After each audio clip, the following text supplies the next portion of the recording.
La vidéo que vous allez regarder est une vidéo montée d'un live Twitch réalisé le dimanche à 17 h. Donc si ce n'est toujours pas fait, n'hésitez pas à rejoindre la team live en cliquant sur le lien en description. Pour ce début de live, donc évidemment après on va jouer à Infinity Nikki parce que les gars ça y est je suis devenue accro. Mais c'est cool que tu sois là parce que j'avais prévu pour ce début de live de répondre à ton idée de débat, de discussion sur le choix des bias dans la K-pop. Je trouvais ça super intéressant. Je me disais qu'on n'allait pas forcément en faire une vidéo parce que je sais pas trop comment on pourrait tourner ça, mais en discussion live, je trouve ça intéressant de parler des bias dans la K-pop, comment on les choisit ou qu'on ne les choisit pas. Je vais lire ce que t'as posté sur le Discord et on va discuter si ça vous tente, et puis si ça vous tente pas, je serai la seule à parler. Je me suis toujours demandé s'il y avait une raison précise qui pousse les gens à choisir tel ou tel bias, ou est-ce qu'ils ont eux-mêmes été surpris en découvrant leur bias après avoir appris à mieux les connaître. Est-ce que le physique rentre en compte? Est-ce que les gens qui choisissent leur bias y voient en eux ou elles une sorte d'idéal qu'ils admirent, voire même désirent d'avoir chez un partenaire? Trop intéressant. Tant de questions vis-à-vis du concept même du bias. Et tu nous dis, personnellement, selon les groupes, j'ai l'impression que c'est pas moi qui choisis mon bias, mais c'est lui ou elle qui me choisit. Je commence en me disant, il, elle va devenir mon bias, et finalement, c'est quelqu'un que je ne pensais pas autant aimer qui le devient. Alors du coup, dites-moi vous, comment vous choisissez un bias si vous n'en avez pas, si vous aimez pas le concept. Je sais qu'il y en a beaucoup. Je sais que par exemple, Drink Pop n'aime pas trop le concept, parce que c'est choisir un membre parmi le groupe et que du coup elle préfère aimer le groupe dans son entièreté, mais je trouve ça super intéressant. Donc n'hésitez pas à écrire, je vais commencer moi par parler. Je me force pas à avoir des bias, mais c'est vrai que souvent j'en ai un, ou plusieurs d'ailleurs, dans un groupe, et c'est malgré moi, c'est-à-dire que quand je vais voir la personne, je vais être en mode les yeux rivés et tout sur elle. J'aime bien choisir un bias quand je découvre le groupe. Je me souviens que quand Camille et Tessa me faisaient découvrir des nouveaux groupes, souvent j'en repérais un dans les clips et tout, et je me disais, toi, ça sera toi. 70% des cas, ça le reste. Peut-être parce que je suis têtue aussi, et que j'aime pas changer d'avis, et je suis en mode, non, c'est toi du début à la fin. Mais il y a 30% où ça change, et moi, généralement, ça change quand je commence à découvrir le groupe, mais hors des chansons.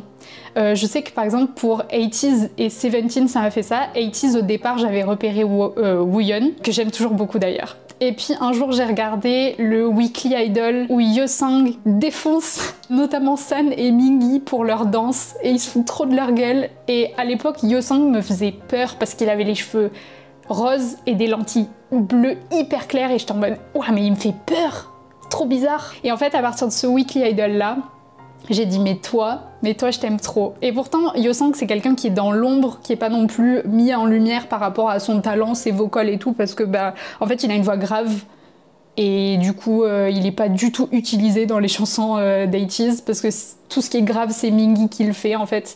Du coup en plus du fait qu'il soit un peu introverte et calme, il est beaucoup mis de côté, mais ce Weekly Idol là, j'ai fait oh toi, je t'aime trop. Et 17, au début c'était Vernon et Woozi, parce que c'est ceux que j'arrivais le plus à différencier. Et pareil en fait, DK c'est quand je l'ai vu sur scène, quand je l'ai vu tout le temps faire des blagues, se marrer, toujours être positif, et je sais pas, il me faisait trop rire, il me donnait trop le sourire, que pareil j'étais alpaguée comme ça. Mais de manière générale, j'ai une tendance à choisir des bias qui sont des danseurs. Peut-être parce que j'adore la danse et je trouve que danser bien ça apporte du charisme aussi, mais j'ai aussi beaucoup de main vocal. J'ai très peu, voire pas du tout de rappeurs, donc je sais pas si c'est le fait qu'encore une fois j'aime pas trop les raps qui fait que ça m'amène vers des danseurs ou des chanteurs. Je dirais que la plupart du temps c'est le charisme qui dégage et c'est surtout les behind the scenes. Moi les behind the scenes et ce qu'ils sont dans la vraie vie, ça va vraiment m'orienter vers eux quoi. En général moi, mon premier bias c'est juste la personne que je remarque en premier, mais après quand je découvre le groupe ça change tout le temps. Moi en vrai ça change pas trop je crois, mais encore une fois c'est parce que je suis giga têtue, je suis en mode c'est toi. C'est une connexion personnelle que l'on fait avec un artiste, ça part d'un détail, souvent une caractéristique comme la voix ou un talent particulier comme la danse ou une attitude comme le dépassement d'une difficulté ou d'un handicap. Ouais c'est ça, je pense que c'est pas trop explicable et c'est pour ça que chacun a ses propres bias aussi. Mais par exemple dans Stray Kids, moi Yeonjin, il m'a tellement tapé dans l'œil parce que j'adore sa façon de danser et je trouve qu'il a un charisme de ouf et le gars ne m'a jamais lâché. J'aime quand même les autres membres Et après, au fur et à mesure, quand t'apprends à connaître le groupe, bah, les autres montent dans ton cœur. J'avoue qu'il y a une Jin, je sais pas. Pour ma part, je choisis un bias à chaud juste parce qu'il ou elle me tape dans l'œil en quelques clips. Puis ça change parfois selon le talent musical, souvent celui ou celle dont la voix m'intrigue ou dont les talents de danseur m'impressionnent. Mais souvent mon bias breaker devient mon bias parce que c'est souvent celui ou celle qui me donne envie de devenir son ami. Ah c'est vrai, toi t'as ce truc de qu'il pourrait être un ami. Ça c'est super important, j'en ai pas parlé, mais moi par exemple mes bias, c'est des gens que je ne supporterais pas dans la vraie vie souvent. Bah, par exemple Bomgyu, par exemple Dogyum, je suis pas sûre de le supporter dans la vraie vie. C'est des gens souvent extravertis qui hurlent tout le temps. Et moi justement je suis quelqu'un de très introverte, j'aime pas trop les gens en général, je suis très renfermée et du coup quelqu'un qui va tout le temps crier et tout, je peux pas. Et ça me fait trop rire parce que je suis en mode mais pourquoi? Justement je pense que parce qu'il y a ce truc d'idol et que parce qu'ils sont en idol je cherche ça chez eux. Mais dans la vraie vie je pourrais pas les supporter. Je pense Bomgyu vraiment 5 minutes je lui fous une claque. Dans Seventeen, Woozi est celui qui m'a plu de suite dans les clips et sa voix était ma favorite. Savoir que c'est lui le producteur m'avait assuré sa place de bias, mais je suis là, c'est celui qui me donne envie d'être son ami, discuter avec lui. Ah ouais je vois. Mais ouais Woozi pour le coup, je pense que tout le monde l'aime. Woozi c'est le genre de personne, c'est comme Bang Chan. C'est des gens, tout le monde les aime. Non pas qu'on déteste des gens d'un groupe, mais c'est des mecs, ils sont toujours très hauts dans notre cœur. Moi j'aime bien me dire j'en ai un. Moi aussi je pars d'un moment où il m'a frappé en mode selon ses vocals ou ses visuels et sa danse ou même son rap, il y a un moment où je fell in love. Dans le Seraphim j'avais commencé avec Hyunjin en bias et avec le temps la personnalité de Sakura m'a conquis, elle est devenue ma bias. J'étais choquée par le choix qui s'est imposé. C'est ça, des fois ça évolue, t'es en mode ouais mais qu'est-ce qui se passe? Suis-je en train de changer? Je change mon top 5 d'Ultimate beaucoup trop souvent, mais en premier il y a toujours Sana. Ah ouais. Moi en vrai je sais pas si j'arriverai à faire un top d'Ultimate. Je sais que DK is DK, DK is le roi de ce monde, mais après ça me fait du mal de faire des tops. C'est quoi ton MBTI? Mon MBTI, alors je l'ai refait l'année dernière pour voir s'il avait changé ou pas. Je vais regarder parce qu'en fait les premiers posts de notre Instagram c'est notre MBTI et je sais que du coup quand j'avais refait le test il n'avait pas changé. Voilà, parce que je sais que ça peut changer au fur et à mesure et je suis INFJ. Voilà, donc l'introverte de fou. Je suis la seule introverte du groupe de 3. DK est introverte, c'est vrai que DK est introverte, mais ça je n'arrive pas à comprendre. Je pense qu'en fait les introvertis, on est tellement habitués dans cette société à devoir être extravertis que des fois on se force. C'est généralement les extrêmes, soit ton bias c'est ton opposé, soit c'est celui qui te ressemble le plus. Ouais, ben moi c'est souvent mes opposés, je sais pas pourquoi. Mon choix de bias c'est parfois le leader, mais surtout celle qui me fait le plus rire. Ouais, mais moi il y a vraiment ce truc là de faire rire et... Il y a l'aura en concert et sur scène, mais il y a aussi les backstage, comment tu te comportes, et souvent c'est les mecs qui sont fous et qui sont drôles. Soit des rappeurs, soit des étrangers, soit des leaders qui touchent à la production. Ouais, mais parce que ça fait beaucoup, le fait de savoir que la personne touche à la prod et fait tout, et met de son art, enfin met de lui-même dans son art, ça aide aussi. Le physique est un élément secondaire. Je suis d'accord, il est amplifié par le talent artistique. Par exemple, pour moi, Wendy est devenue encore plus belle à cause de son travail sur son corps et sa danse très énergique dans God the Beat. Je suis d'accord. Après, j'avoue que moi, souvent, les visuels, ils ont tendance aussi à me happer le regard. Pas tous, mais Wonyoung, Seulyeon, comment elle se dit dans NMIX. C'est les deux exemples que j'ai où c'est des filles. Je sais pas, mon regard est toujours tourné vers elles, elles ont une aura, elles sont magnifiques. Et bon, en plus, c'est des filles talentueuses. Si c'est juste des visuels pour être visuels, mais qui savent pas chanter derrière, c'est dommage. J'arrive pas à me détacher d'elles, c'est un truc de fou. Les bias, c'est comme les baguettes dans Harry Potter qui choisit son sorcier. Ouais, c'est ça. C'est pas le sorcier qui choisit la baguette, c'est la baguette qui choisit son sorcier. Moi, c'est presque des main vocals.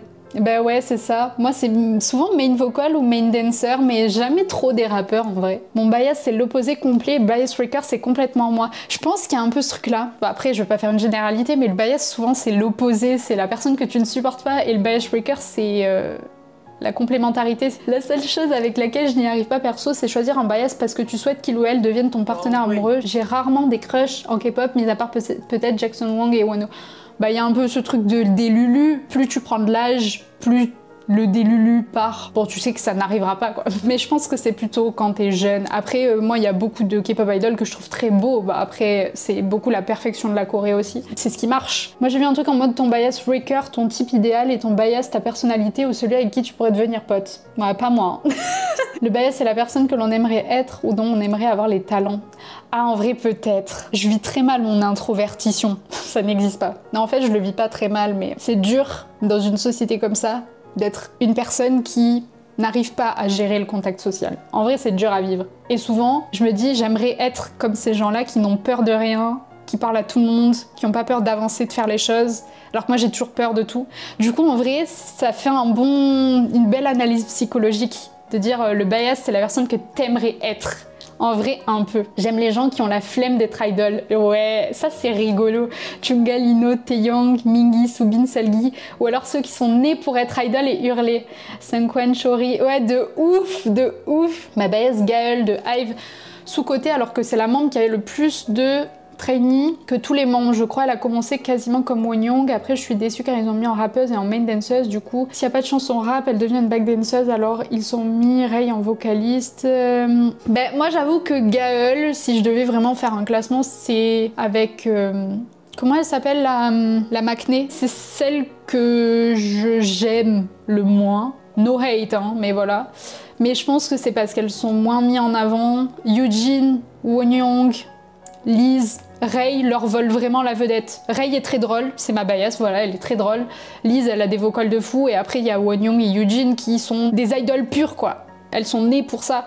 Du coup, elles leur volent un peu la vedette, je trouve. J'ai pas de projection sur mes bias, je suis plutôt détachée du rapprochement avec les idoles, je suis juste spectateur de leur truc. T'as raison, c'est ce qu'il faut. Mais parce que tu es un sage. T'en penses quoi du système de bias dans la K-pop? Est-ce qu'il y a vraiment un système?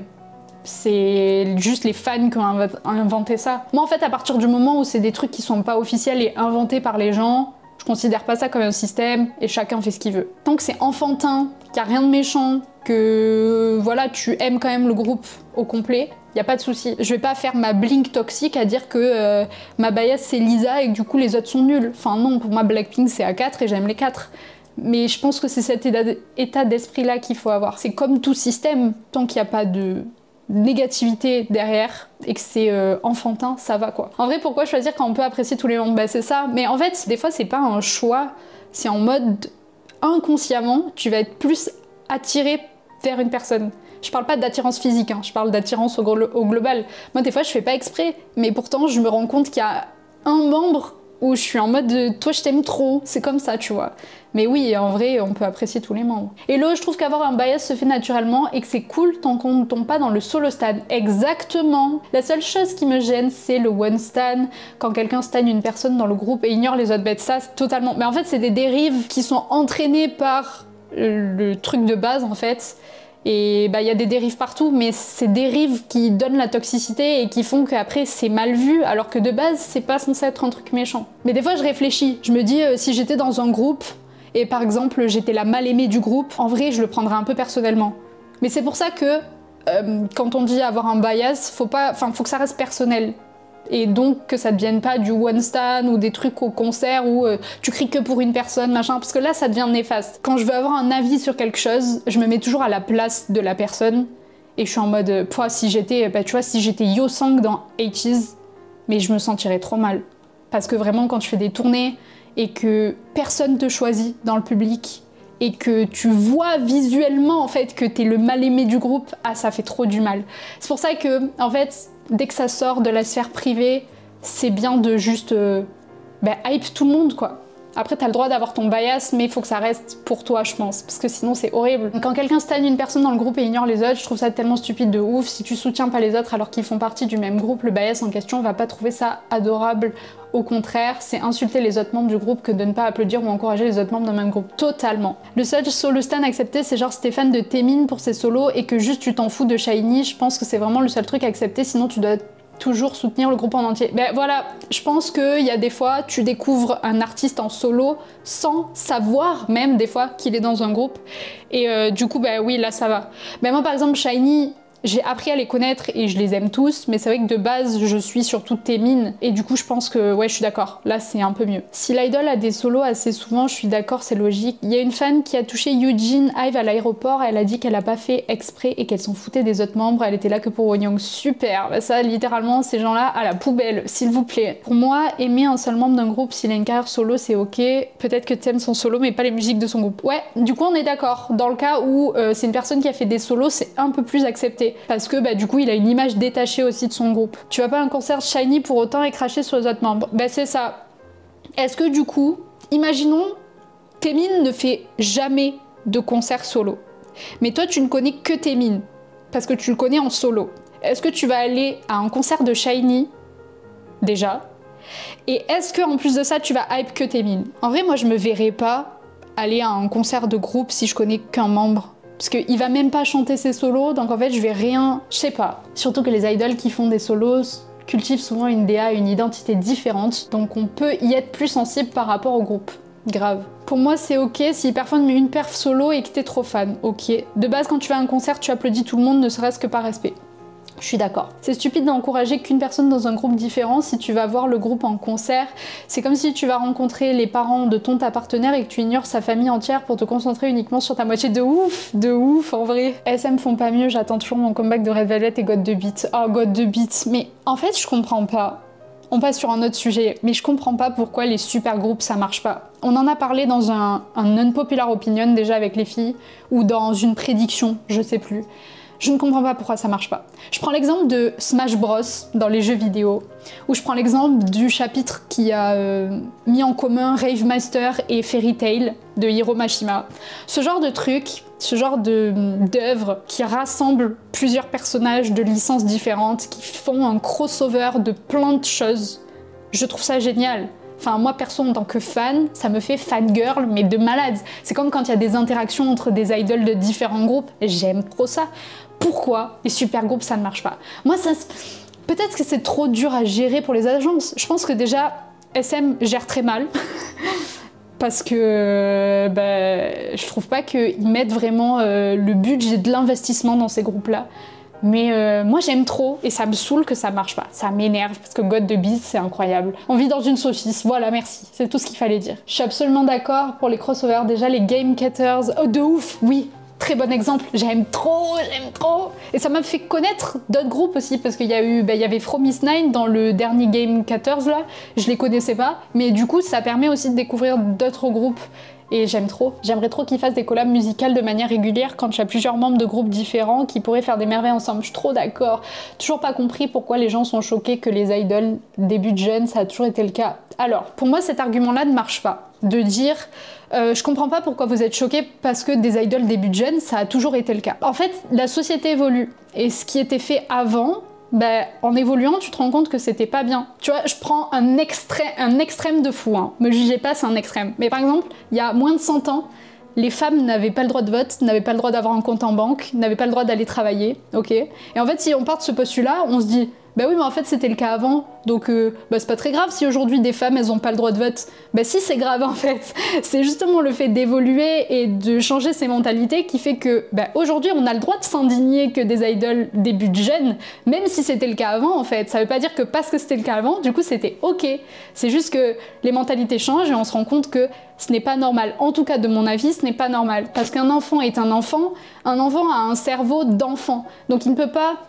déjà en étant adulte, c'est dur de gérer des commentaires négatifs, des critiques, un travail intense. Mais donc quand t'es un enfant que t'as même pas fini de te développer, pour info, notre cerveau finit de se développer à 25 ans. C'est-à-dire que moi actuellement, mon cerveau n'est pas complètement développé, ok? Donc tu ne peux pas avoir la même charge de travail et avoir les mêmes contraintes qu'un adulte. Et pour moi, attendre 4 ans, c'est pas très grave, tu vois, dans une vie. De toute façon, on le voit avec toutes les stars de Disney et tout, ça les a détruites psychologiquement, physiquement, tout. Le fait d'entrer dans une industrie comme ça très jeune.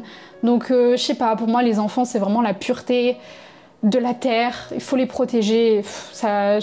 J'aime pas. Je déteste ce qui se passe avec Hybe, mais j'ai l'impression qu'il y a tous leurs dossiers sombres qui ont été exposés dans une période courte et que du coup on les voit comme les super méchants de l'industrie, alors que c'est probablement la même merde partout. Ah mais ça je suis d'accord, par contre c'est sûrement la même merde partout, c'est pour ça que je dis que c'est toute l'industrie et c'est toutes les agences qui sont comme ça. C'est pour ça que JYP je l'adore, mais même JYP j'irai pas le défendre corps et âme, parce que ça reste un mec en haut d'une agence, en haut d'une multinationale qui est très riche, qui a beaucoup de pouvoir. Et le pouvoir et l'argent, ça détruit les gens. Pour l'âge de début, surtout avant, c'était assez exceptionnel. Faut pas que ça devienne la norme quand le survival under 15. Mais de ouf. Mais j'ai vu passer ça. j'ai eu des frissons. Après, je peux pas dire pour avant, parce que moi j'ai commencé la K-pop en 2020, donc je suivais pas tout ce qui s'était fait avant. Je sais qu'il y avait des gens comme Boa, Taemin et tout qui ont débuté jeunes. Est-ce qu'il y avait vraiment des groupes au complet qui étaient mineurs? Parce que aujourd'hui ça arrive. Mais en fait, même si c'était le cas avant, ben ça excuse toujours pas le fait en fait. Enfin, en tout cas, c'est mon avis encore une fois. Vous avez le droit d'avoir un avis opposé. On en a fait un débat, le tout premier débat sur notre chaîne. Les idoles ne débuteront plus trop jeunes lorsqu'on arrêtera de mettre une date de péremption sur les idoles.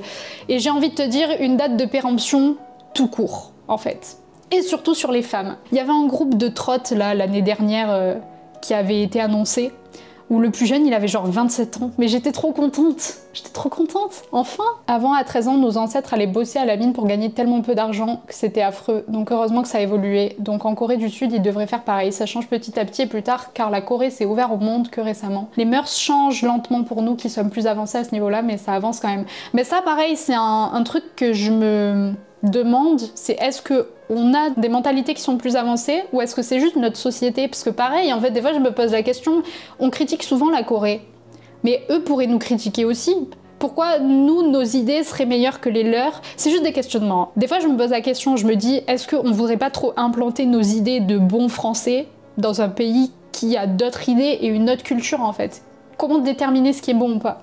Là, on part en débat philosophique. Mon prof de philo serait fier de moi. Je sais plus combien j'ai eu au bac. Je crois que j'ai eu 15 ou 16. Pour moi, aucun idol devrait débuter avant 16-17 ans. De ouf. Moi, je dirais même 18. Mais parce qu'encore une fois, on a décidé que la majorité c'était à 18 ans. Mais si j'étais née dans un autre pays, autant la majorité c'était 21 ans, et j'aurais dit « Oh non, pas avant 21 ans ». Il n'y a pas de réponse, ça se discute, c'est trop un move de colon de penser que notre culture est supérieure à une autre. Ben, en fait, voilà, moi des fois je me pose la question, qu'est-ce qui est bon? Qu'est-ce qui n'est pas bon? Qu'est-ce qui est vrai? Bon, excusez-moi, je vais boire parce que là, j'en peux plus. En tout cas, on a bien parlé, merci beaucoup pour votre participation, c'est trop intéressant, j'adore. Là, j'ai de quoi en faire une bête de vidéo.